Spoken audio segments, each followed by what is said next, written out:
Well, let's talk about the Oregon primary, which is just 1 week out. With tonight, the Secretary of State warning voters, if you haven't mailed your ballot yet, you'll want to find an official drop site. Alma McCarty's here. Alma, mine went in the mail yesterday. Remind us what is going on here. Well, David, I am in the other camp. I have yet to mail mine, so I will be taking it to a drop box at the recommendation of several elections officials that we heard from today who want every vote to count.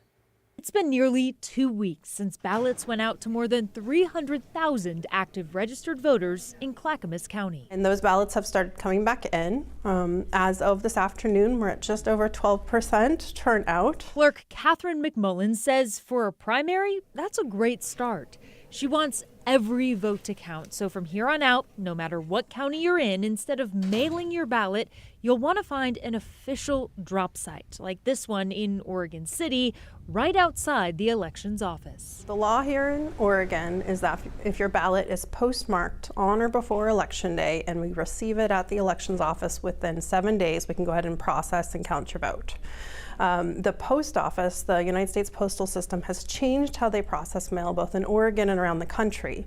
A postmark is not necessarily applied on the day that you put it into the mail. Oregon's Secretary of State warning voters about this too, reporting that mail must travel all the way to Portland for processing and postmarking before being delivered to a local county election office. Any Oregon voter can put their ballot in any Oregon official ballot drop site. And you can find a list of those Dropbox locations on county election websites.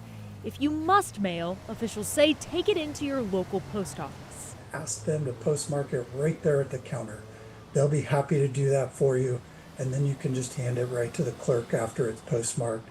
And then for sure it'll have the postmark and it'll get to us within 7 days. And when it comes to what's on the ballot for all voters, John Horvick with DHM Research says don't expect the controversial gas tax to drive more turnout. I just don't think history says that these statewide ballot measures have much of an impact on turnout.